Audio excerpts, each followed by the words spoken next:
The first sound Lena heard was not the cry of her newborn. It was a whisper. "Take that one first," Patricia murmured from behind the hospital curtain. Metal clinked. Footsteps moved away, and when Lena forced her heavy eyelids open, she saw only two nurses and two bassinets. 3 heartbeats had lived inside her for 9 months. Only 2 remained. If you enjoy African drama stories filled with betrayal, secrets, and justice, like this story, subscribe and drop a comment telling where in the world you're watching from. Before she became Mrs. Derek Adebayo, Lena Okere was a name spoken with admiration in Victoria Island. Her salon, Velour Crown Nails and Spa, stood between a designer boutique and a glass-front cafe. The gold lettering on the door reflected the Lagos sun so brightly that passing drivers slowed just to read it. Inside, the air smelled of vanilla, oil, and money. Women didn't just come there for manicures. They came for status. Bankers, influencers, oil executives' wives, even actresses preparing for premieres.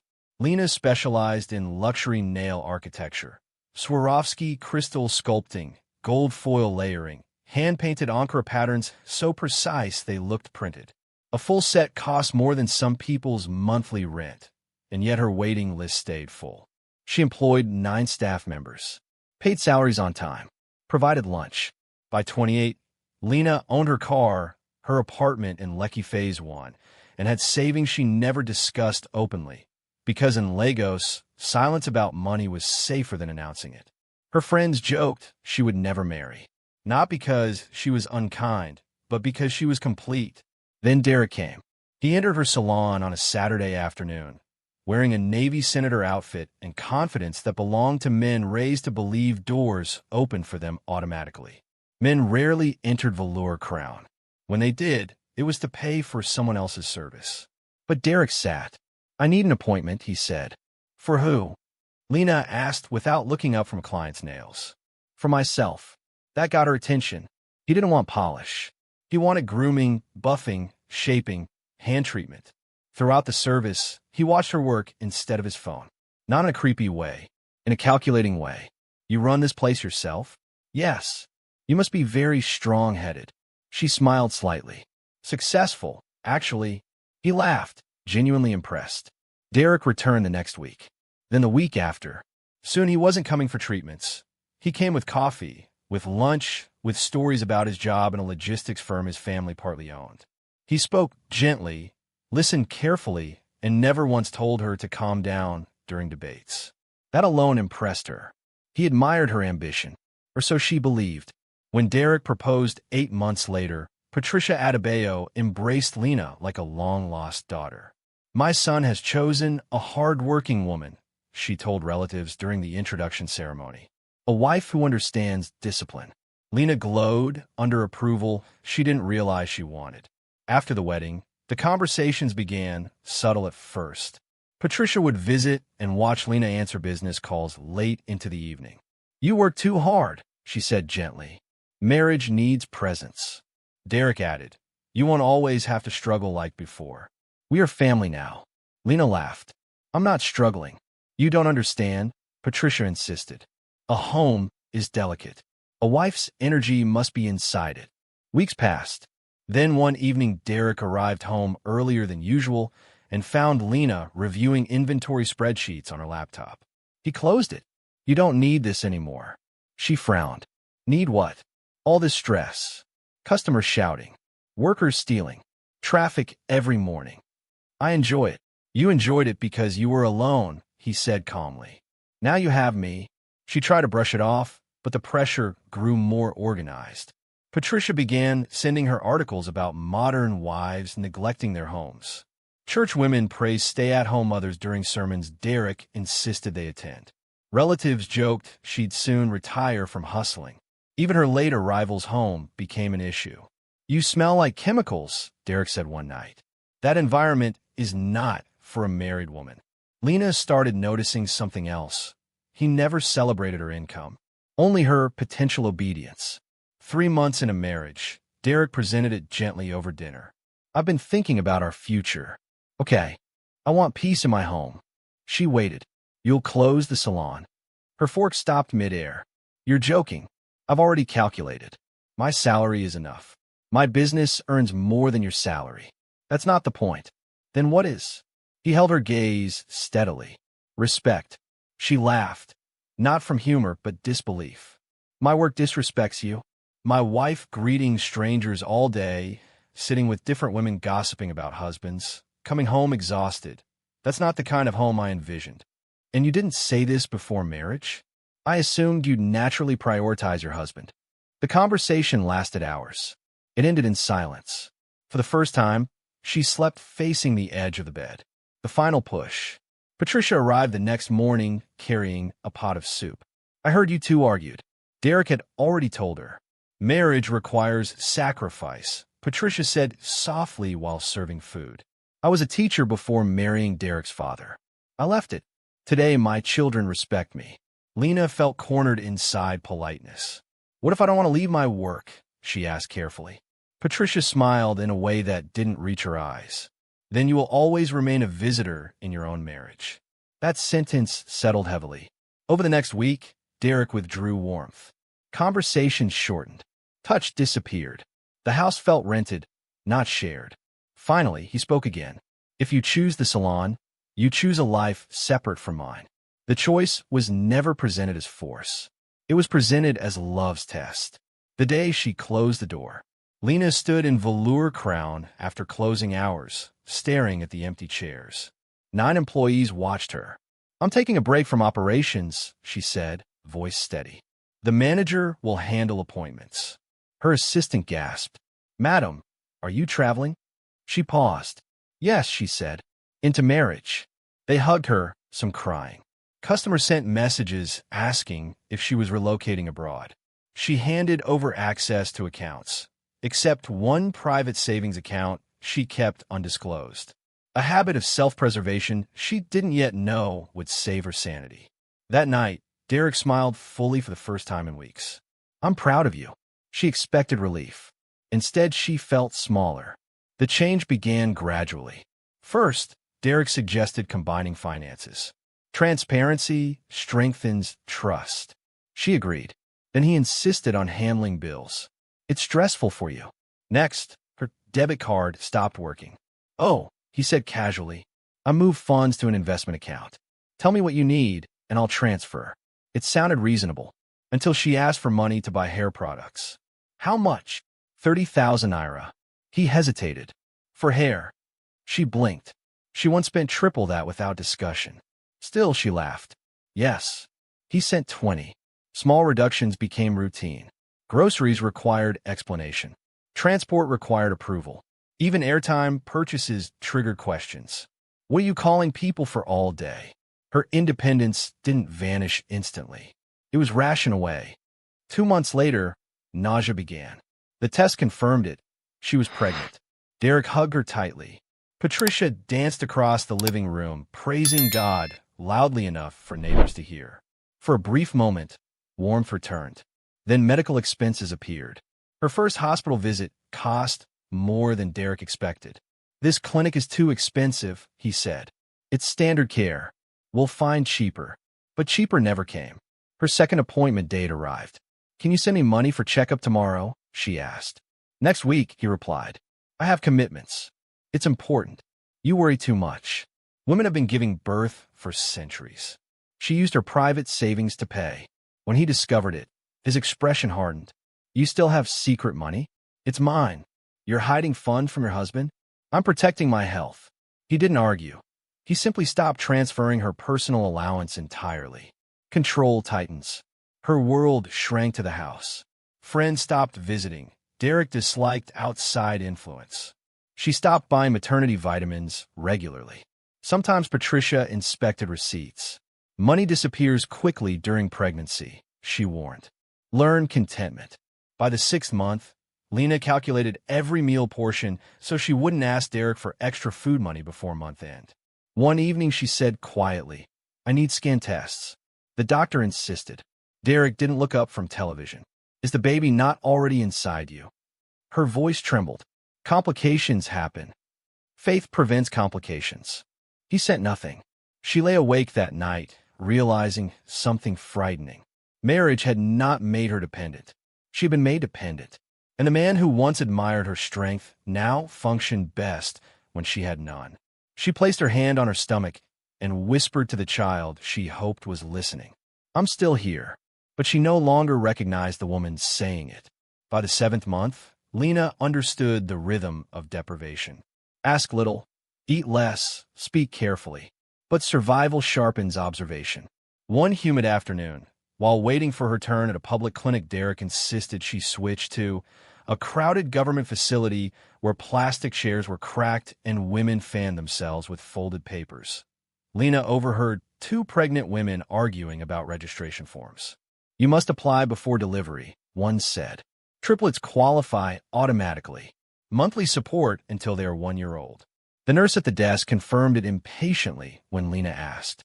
It was a federal maternal welfare program, created to reduce infant mortality among multiple births. Delivery costs covered, postnatal payments guaranteed, direct transfer to the mother's personal account, not the husband's. Lena felt something unfamiliar rise inside her chest. Possibility. She asked for the form. The nurse slid it across without interest. "Bring scan confirmation showing multiple fetuses." Her hands trembled slightly. She remembered the earlier private scan she paid for with her savings, the one Derek refused to attend. 3 heartbeats. She returned home silently and searched through her document file while Patricia slept in the sitting room. The envelope was still there, the ultrasound report folded between old business receipts. Triplets. The next day, she returned alone, completed registration, and opened a fresh bank account using her maiden name and an address belonging to her old salon manager. She told no one. For the first time since leaving Velour Crown, she had something Derek could not ration. Weeks later, a confirmation message arrived on her phone. Approved. Benefits activated after delivery. She reread it until the words steadied her breathing. But secrets rarely stay buried in houses built on control. That evening, Derek noticed her calmer mood. "You seem comfortable," he said, watching her longer than usual. She shrugged. "I'm managing." 2 days later, he checked her phone while she slept. He found a message. The explosion came before dawn. "So this is your plan?" he shouted, shaking the device in her face. "You want government money to disrespect me?" Her heart slammed. She stayed silent. "You registered behind my back." "It's for the babies," she replied quietly. "For you," Patricia corrected coldly from the doorway. "So you can start feeling independent again." Derek paced the room, anger sharper than before. "You will cancel it." "I won't." The word hung in the air, thin but unbroken. He stared at her, eyes narrowing in calculation, not rage. That frightened her more. Labor began in the 9th month, just before sunrise. Pain came violently, sharper than she expected. At the hospital, doctors spoke in urgent tones. Blood pressure rising. Emergency C-section required. She signed a consent form herself when Derek delayed.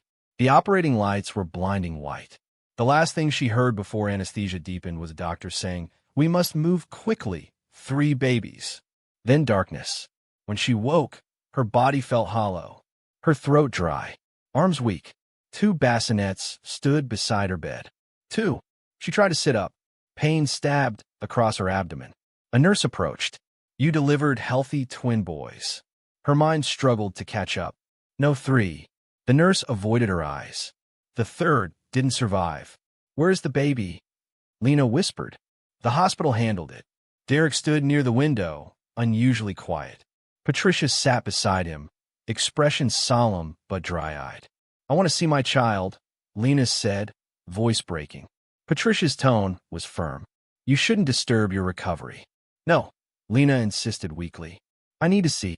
Derek finally spoke. "It's better you remember the living." Something cold moved beneath her exhaustion. Hospitals in Lagos did not discard bodies without family confirmation. "Which doctor attended?" she asked. No one answered. The room filled with a silence heavier than grief. And for the first time since surgery, Lena realized she was not being comforted. She was being contained. For 2 days after the surgery, Lena remained under watch, but not the medical kind. Patricia rarely left the ward. If she stepped out, Derek stayed. If Derek stepped out, Patricia returned. Neither allowed her to walk alone, speak privately to staff, or even hold her phone for long. Every time a nurse approached, Patricia answered questions before Lena could open her mouth. She is fine. She is resting. She shouldn't stress herself. It was care that felt like supervision. On the third night, rain tapped against the hospital windows, and the ward lights dimmed for visiting hours end. Derek had gone to get food. Patricia slept in the reclining chair, her snoring soft but steady. Lena stared at the ceiling, replaying the moment she woke. The missing bassinet, the absence of condolences, the lack of paperwork. No death certificate. No explanation of complications. No doctor had personally spoken to her. Only statements. Only closure she had not requested. A shadow moved near her bed. The night nurse, the younger one with tired eyes, stood there holding a clipboard she wasn't reading. She hesitated before speaking. "Madam, please don't react loudly." Lena's pulse quickened. The nurse glanced toward Patricia, then leaned closer. "You gave birth to 3 healthy babies." The word struck harder than the surgery pain. Lena's breath left her in a dry whisper. "What?" "Triplets. 2 boys, 1 girl." The nurse swallowed. "Your mother-in-law carried one out before they transferred you from recovery." For a moment, Lena couldn't feel her hands. She signed a temporary guardian release paper, said the father approved. "My husband." He was there. The room tilted. Machines beeped steadily beside her, as if unaware her reality had shifted. "What?" Lena asked, voice breaking into fragments. The nurse looked toward the door again. They argued with the billing officer. Something about government maternity benefits. They said if all 3 were registered, you would receive payments directly. The older woman insisted the child needed special family care outside. Lena's stomach tightened violently against her stitches. "My baby is alive." "Yes." "Where is she?" "I don't know," the nurse whispered. But the pediatric tag number was removed before discharge documentation. Officially, only twins exist. The silence that followed was not grief. It was clarity. Derek hadn't just hidden truth. He had removed it. Not to protect her. To prevent her. The nurse pressed a folded paper into Lena's palm. "I wrote the tag code before they erased it. I shouldn't be involved. Please don't mention me." Lena closed her fingers around it like oxygen. For the first time since marriage, fear gave way to anger, so steady it felt like balance. Returning home should have felt relieving. Instead, the house felt staged. The nursery Derek prepared held only 2 cribs. Patricia had already packed away a 3rd blanket Lena distinctly remembered buying months ago.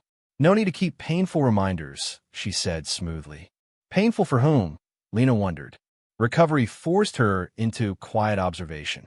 She moved slowly, spoke little, and allowed them to believe exhaustion had made her passive.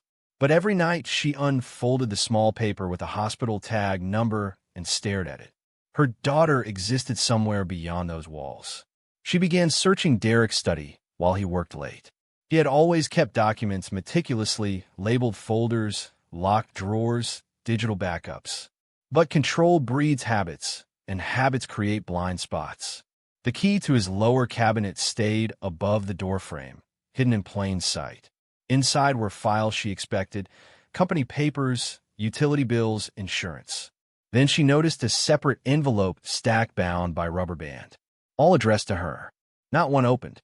Her maiden name written clearly beneath their home address. Her hands trembled as she slid the first letter free. From Okery and Sons Legal Chambers. The date, 11 months before her wedding. She opened it. The room shrank around her as she read. A distant relative she barely knew, Chief Emmanuel Okery, had died abroad without direct heirs. After extended family tracing, she had been named sole beneficiary of his estate holdings. Oil shares, properties, international accounts. Estimated valuation, $10 billion. Her breath stopped entirely. $10 billion. The next letter confirmed attempts to contact her repeatedly. Phone unreachable. Emails unanswered. Notices delivered physically. All signed received by Mr. Derek Adebayo. Another envelope contained bank correspondence requesting identity verification. Another, Final notice before court escrow holding. Every single one intercepted months before Derek proposed. She quit working. The timeline aligned perfectly. He knew before marriage. Knew before convincing her to close Velour Crown. Knew before restricting her money. Her knees weakened, and she sank into the chair, letters scattering across her lap like evidence in a courtroom no one had yet entered. The financial control. The pregnancy resistance. The missing child blocking independent payments. Not coincidence. Design. She heard the front door open downstairs, Derek returning earlier than usual. Lena gathered the documents quickly but paused, staring at his signature, acknowledging receipt on each envelope. Her husband had not married her despite her independence. He married her because of it and planned its disappearance. Footsteps approached the study. For the first time, Lena did not panic. She hid the letters beneath her maternity pillow and lay back on the bed just as the door opened. Derek stepped in, smiling faintly. "You should rest. You still look weak." She met his eyes steadily. For the first time since the wedding, she saw him clearly, not as partner, but as strategist. And now she understood the scale of what he had tried to take. Not just her business, not just her child, her entire future. She lowered her gaze, pretending fatigue, while her mind began arranging something new, not escape. Retrieval. Lena waited 6 days before acting. Not because she doubted what she knew, but because survival required patience. Derek watched patterns. Patricia watched emotions. If either sensed sudden defiance, they would close ranks tighter than before. So she became smaller again. She complained about pain, slept often, and thanked Patricia for meals she barely tasted. She asked Derek to help carry the twins and allowed him to believe exhaustion had replaced curiosity. Inside, she memorized everything. On the 7th morning, Derek left early for a business trip to Abaddon. Patricia accompanied a church women's group to a vigil, promising to return late afternoon. For the first time since the hospital, Lena was alone. Her stitches still burned as she dressed carefully and placed the twins in a neighbor's care under the excuse of a postnatal checkup. Then she unfolded the hospital tag paper.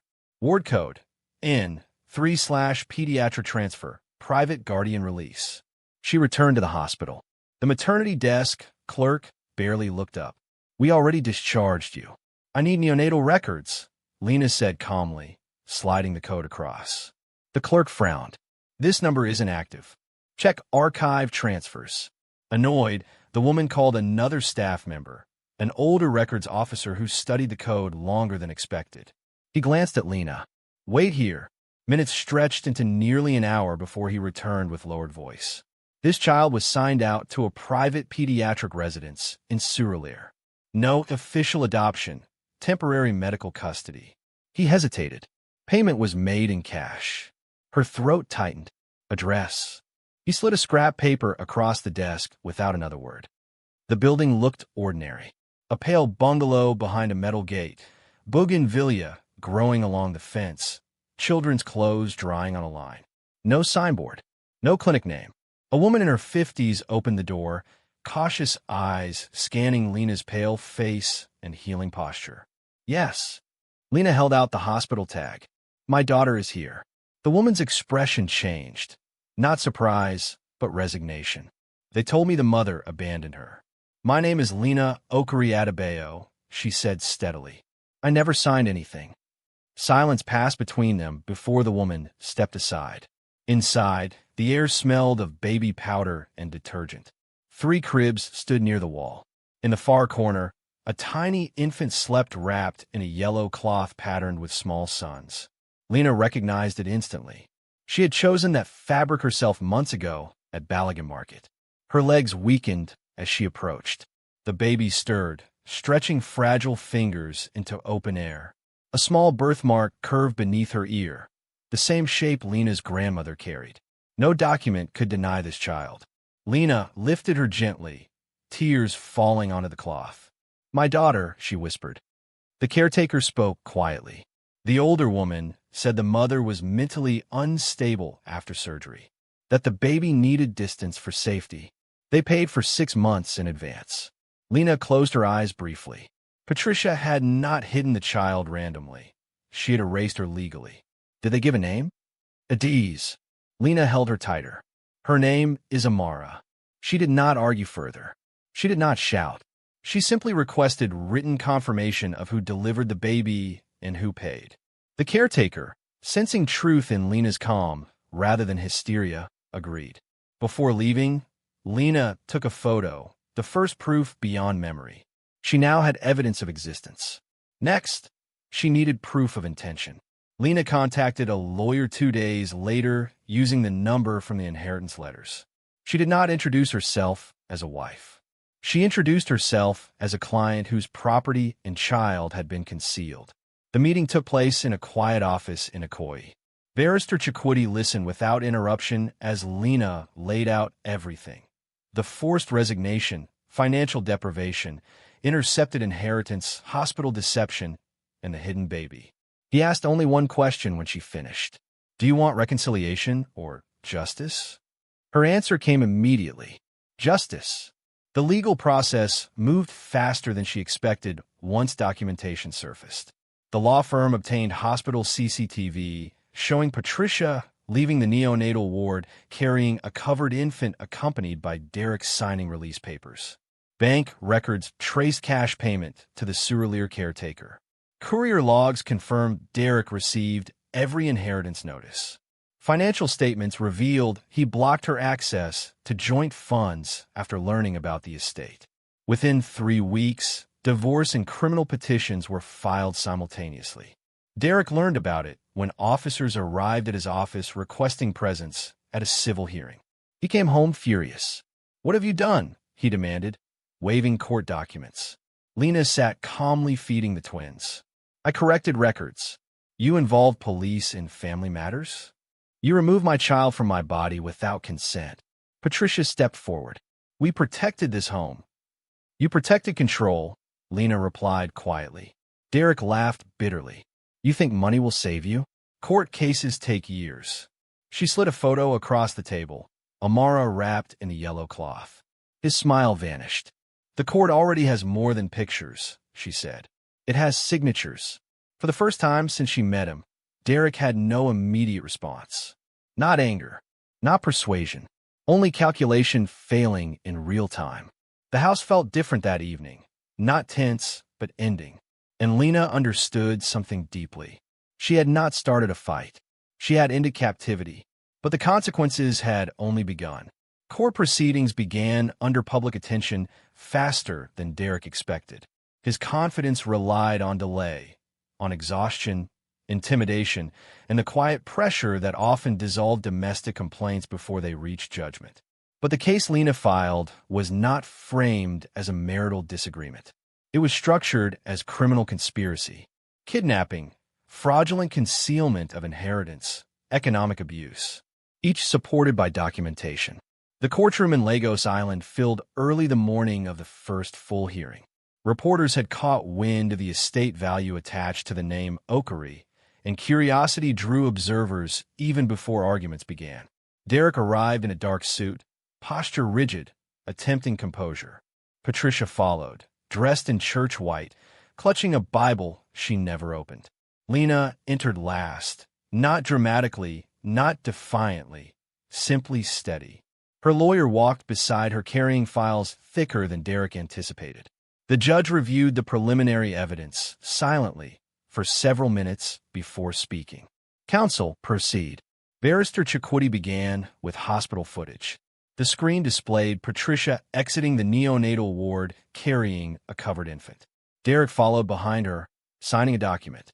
Timestamp aligned with Lena still under anesthesia. The courtroom murmured. Derek's lawyer rose quickly. "Temporary family custody during medical distress." The judge raised a hand. "Then produce maternal consent." None existed. Next came the caretaker's written statement and payment records linking Derek's account withdrawal to the date the infant was delivered to the Surleer residence. Patricia's fingers tightened around her Bible. The prosecution then presented courier logs, 12 separate deliveries addressed to Lena over 11 months, each acknowledged by Derek's signature. The judge leaned forward slightly. "These relate to estate notification?" Yes, your lordship. The inheritance letters were read aloud. $10 billion. The room shifted from curiosity to gravity. The lawyer continued. Financial records showing Lena's personal accounts emptied after marriage, allowances restricted, medical care denied during pregnancy despite available marital funds. Finally came the nurse's testimony. Protected identity, but verified employment, confirming the newborn was removed deliberately to prevent eligibility for government maternity payments deposited directly to the mother. By the time Derek's defense attempted response, the narrative had already formed in evidence rather than argument. His explanation changed twice. First, misunderstanding. Then, protective intent. Finally, silence. The judge's voice remained measured but firm during ruling. This court finds deliberate concealment of a living child, intentional interception of legal financial communication, and sustained economic restriction within the marriage. These actions demonstrate coordinated control rather than familial welfare. Patricia's shoulders dropped before the sentence was completed. Defendants are remanded pending formal charges of kidnapping, fraud, and financial exploitation. The gavel struck. For the first time since the wedding day, Derek looked directly at Lena, not with authority, not with persuasion, but with the recognition that influence had ended. Officers approached. Patricia began to speak, but stopped as handcuffs closed around her wrists. The silence in the courtroom was heavier than any shouting could have been. Control had depended on privacy. Justice required exposure. Legal restoration unfolded across months rather than days. But unlike before, time worked for Lena rather than against her. The inheritance transfer required international verification, identity confirmation, and asset conversion. Throughout the process, the court granted her immediate access to interim funds and reinstated her independent financial authority. For the first time in over a year, she signed documents without permission. She reopened Velour Crown, not in the same space, but larger. The new building stood in Lekki Phase 1, 3 floors high. The ground level held the salon. The second floor became a training academy for young women learning professional nail artistry.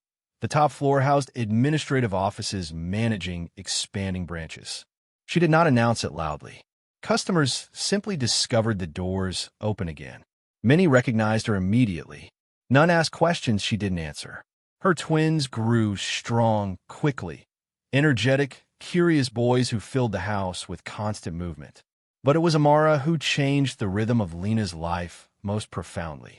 The child adapted slowly at first, unfamiliar with her mother's scent, but patient repetition replaced absence. Feeding, holding, singing, ordinary acts repaired extraordinary damage. Lena never spoke negatively about Derek to the children. Records would tell the truth when they were ready to read it. The court finalized custody without contest. Derek's legal standing dissolved under criminal conviction, and Patricia's attempts at appeal failed when documentation confirmed planning rather than mistake. One evening months later, Lena stood in the nursery watching all 3 children asleep in one room, the arrangement she had imagined before the hospital lights. No bassinets missing, no silence imposed, just breathing. She understood then that revenge had never been her real objective. Recovery was not merely regaining money, but regaining decision. She funded maternal health care programs anonymously, ensuring women in similar situations could register benefits privately. She created a legal aid partnership offering free consultation for economic abuse cases.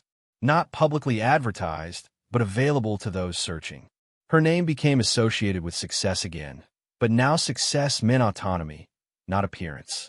The last document she signed regarding Derek came a year later. Final closure of shared marital accounts and legal confirmation of sole parental guardianship. She placed the paper in a drawer and did not revisit it.